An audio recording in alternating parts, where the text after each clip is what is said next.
ሰላም ለእናንተ ይሁን። የተከበራችሁና የተወደዳችሁ አድማጭና ተመልካቾቼ ሰላም ናችሁ? እኔ እግዚአብሔር ይመስገን ደህና ነኝ። ዛሬ ደግሞ ብቅ ያልኩኝ እስቲ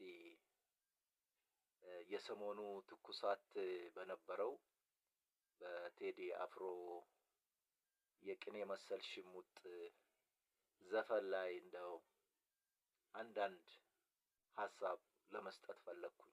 መቼም እንግዲህ አንዳንዴ ነገሮች ይኮረኩሩህና እንድትናገር ይገፋፉሃል።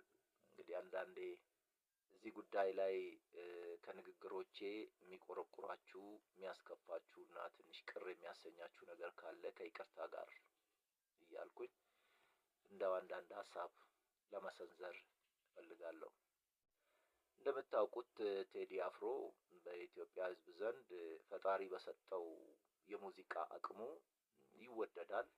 እኛ ፐርሰናሊ በባህላችንም ሰውን በማንነቱ በግለሰብነቱ በስብዕናው መዝለፍ መተቸት ብዙም አስፈላጊ አይደለም።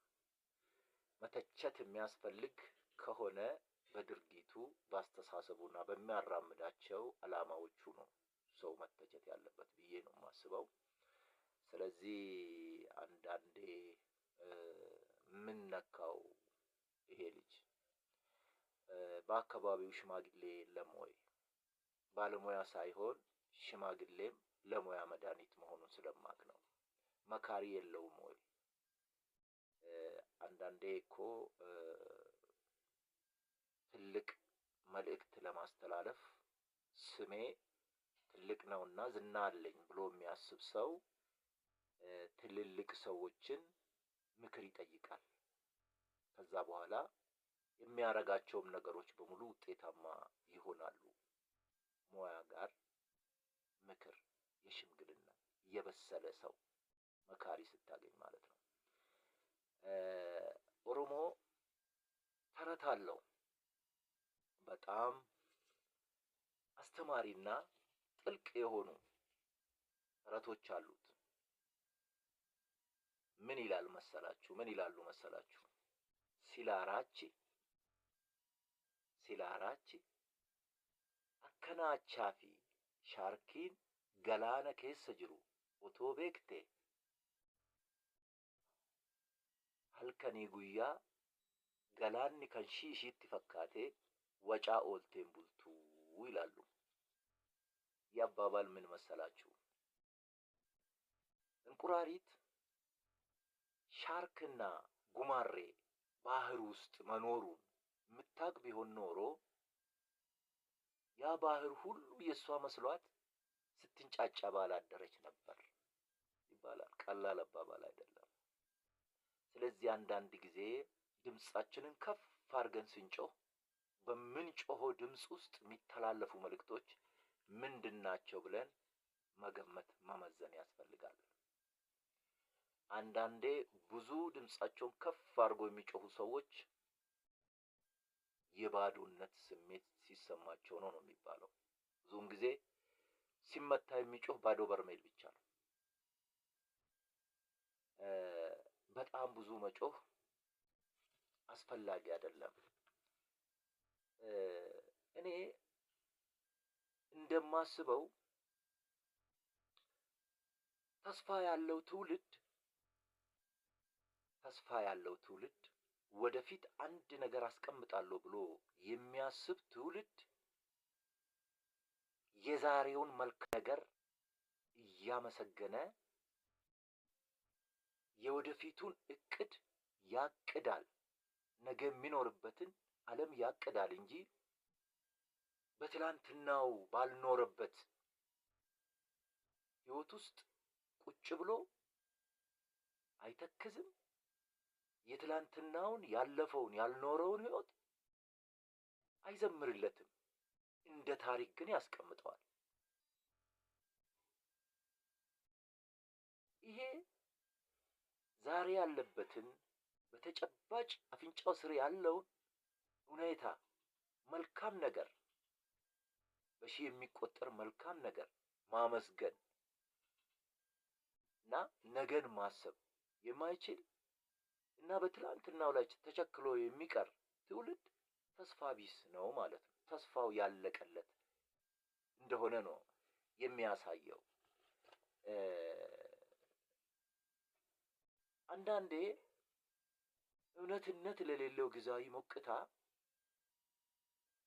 ከሚያጨበጭብልህ 1 ሚሊዮን ሰው እውነትነት ከሌለው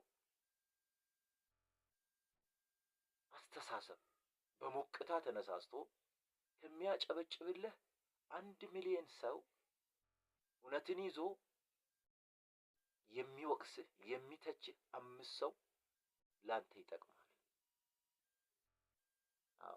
ምክንያቱም እውነቱ የተጋለጠና የወጣ ዕለት ቢያንስ እነዛ ሚሊዮኖቹ ከሰቀሉህ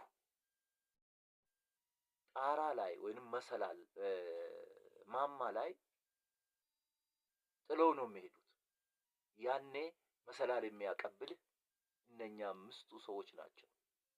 ይህን አባባል በደንብ አድርገህ መያዝ ያስፈልጋል ብዬ ስለማስብ ነው ይህንን የምናገረው።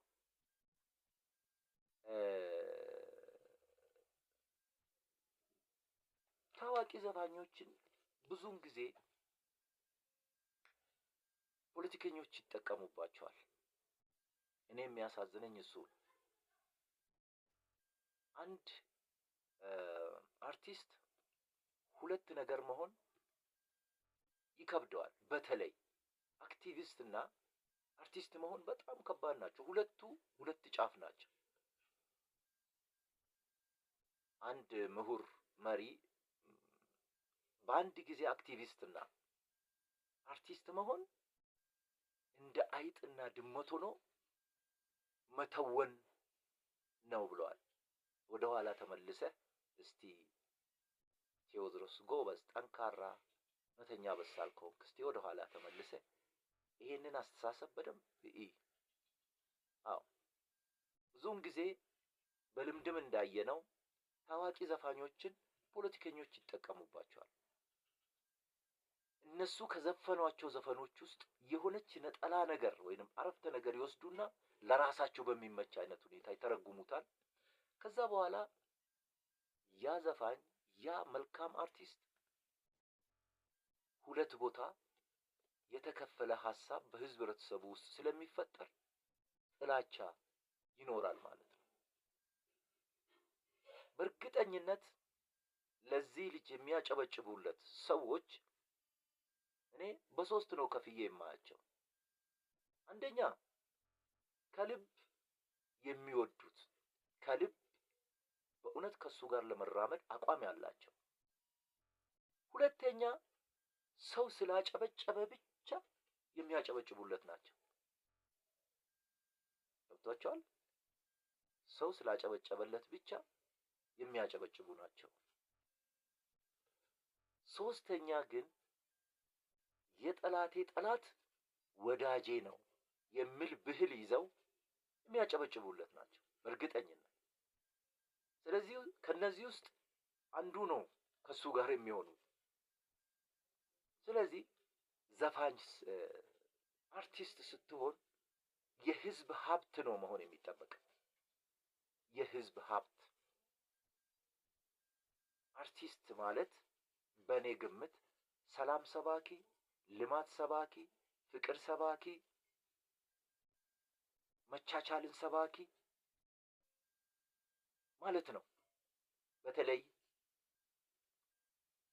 በእኛ በኢትዮጵያ ስነ ልቦናና በኢትዮጵያውያኖች የስነ ልቦና ባህሪ ወይንም ደግሞ ባህል መሰረት እኛ የተለያየ ቋንቋ፣ የተለያየ ሃይማኖት፣ የተለያየ የፖለቲካ አመለካከት፣ የተለያየ ወግ፣ ባህል ያለን ህዝቦች ነን።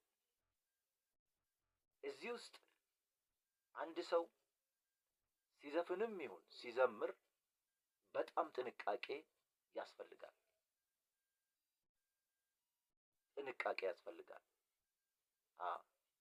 ስለዚህ ኢትዮጵያውያኖች የሚፈልጉት በአሁኑ ሰዓት ሰላምን ነው፣ ፍቅርን ነው፣ ቸርነትን ነው፣ ደግነትን ነው፣ ርህራሄን ነው የሚያስተምርን ሰው ነው የሚፈልገው። መጋጨትንማ ለመባላትማ ለጦርነትማ ከዚህ በፊቶቹ ራሳቸው በቂ ናቸው። ከበቂ በላይ ነው እስካሁን የሰማነው ነገር። እዚህ አፍንጫ ደርሶታል የኢትዮጵያ ሕዝብ። ኢትዮጵያ ከዚህ በኋላ ትፈርሳለች ወይንም ድንኳን መትከል ወይንም ደግሞ ድንኳን ይተከልና ሙሾ ንውረድ የሚለው አባባል በጣም በሚያሳዝን ሁኔታ የማይጠበቅ ነው።